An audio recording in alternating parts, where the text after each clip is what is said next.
সমসাময়িক বিষয়গুলো কিছুটা হলেও নাড়িয়ে দিয়েছে আইসিসিকে, এবং অক্টোবরে দেশের মাটিতে যে নারী বিশ্বকাপ হওয়ার কথা আছে সেটি আসলে বর্তমান পরিস্থিতি যদি আস্তে আস্তে ঠিক হয়ে যায় এবং সবকিছু যদি স্টেবল থাকে তাহলে একরকম চিত্র হবে, আর যদি স্টেবল না থাকে তখন আইসিসি হয়তো বা বিকল্প ভেন্যু ভাবতে হবে, বাট আমাদের মনে হচ্ছে বিকল্প সম্ভবত ভাবতে হবে না, সবকিছু খুব ভালোর দিকে যাচ্ছে। অ্যাবসলিউটলি, আমরা অবশ্যই আশাবাদী হব। দেখুন, আইসিসি কিন্তু আসলে বাইরের যে বিশ্ব তার বাইরে কিন্তু নয়। আসলে তারা দেখেছে গত মাসখানেক ধরেই আসলে সারা দেশ জুড়ে যে ভায়োলেন্সের চিত্র, তারা নিশ্চয়ই কনসার্ন হবে। দেশের চিত্র তো আসলে কেউই সাধুবাদ জানি না, আমরাও কখনো আসলে প্রত্যাশা করিনি যে এরকম একটা পরিস্থিতি তৈরি হবে। সেক্ষেত্রে আইসিসি প্লেয়ারদের সেফটির কথা, টিমগুলোর নিরাপত্তার কথা অবশ্যই ভাববে।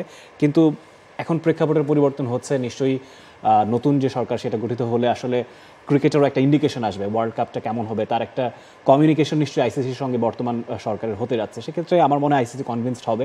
আমরা যদি এক নজরে একটু দেখে নিই আসলে বাংলাদেশের আইসিসির এই উইমেন্স টি20 ওয়ার্ল্ড কাপ 2024-এর প্রেক্ষাপটটা কি আসলে। বসুন্ধরা টিস্যুতে ছাড়ের ছড়াছড়ি, বসুন্ধরা টিস্যু নিয়ে এলো নিশ্চিত ছাড়।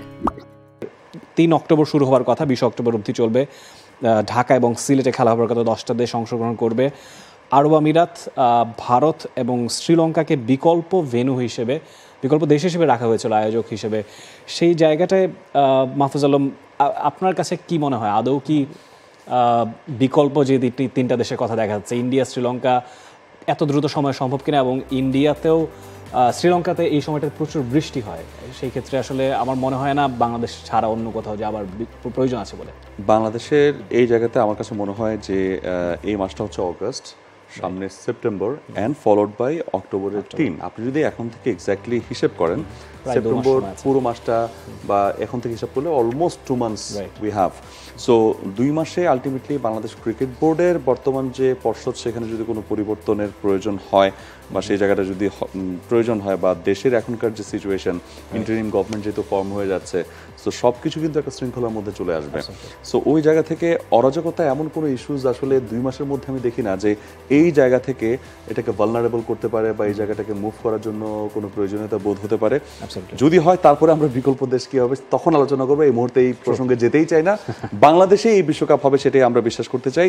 তবে আইসিসি যে বক্তব্য দিয়েছে, আইসিসি অফিসিয়ালের বরাত দিয়ে যে ব্যাপারটা আসলে তারা লিখেছে, সেই জিনিসটা যদি আপনারা একটু দেখেন, সেখানে যে কথাটা বলা আছে, অ্যাবসলিউটলি আইসিসি অফিসিয়ালের স্টেটমেন্টটা হচ্ছে, বাংলাদেশ ক্রিকেট বোর্ড তাদের নিজস্ব নিরাপত্তা সংস্থা ও আমাদের স্বাধীন নিরাপত্তা পরামর্শকদের সঙ্গে নিয়ে আইসিসি গভীরভাবে বর্তমান পরিস্থিতির সার্বিক উন্নয়ন পর্যবেক্ষণ করছে।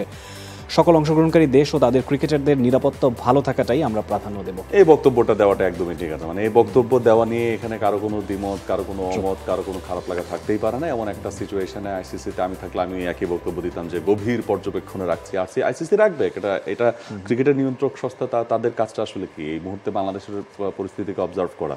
But what I believe after 15 days or after 20 days they will say yes everything is okay, বাংলাদেশে বিশ্বকাপ হতেই পারে, সেটাই আমরা অন্তত বিশ্বাস করতে চাই এবং বর্তমান প্রসেস আমাদেরকে অন্তত সেটাই ইঙ্গিত দিচ্ছে। সো বাংলাদেশের এই বিশ্বকাপকে ঘিরে যারা আয়োজক হিসেবে থাকবেন, সংশ্লিষ্ট যারা থাকবেন, প্রত্যেককেই আমরা বলতে চাই সবাই আসলে প্রস্তুত থাকুন। বিশ্বকাপ মানে বাংলাদেশেই হবে, বাংলাদেশে এই বিশ্বকাপের আয়োজক হবে, সেটাই আমরা ভাবতে চাই।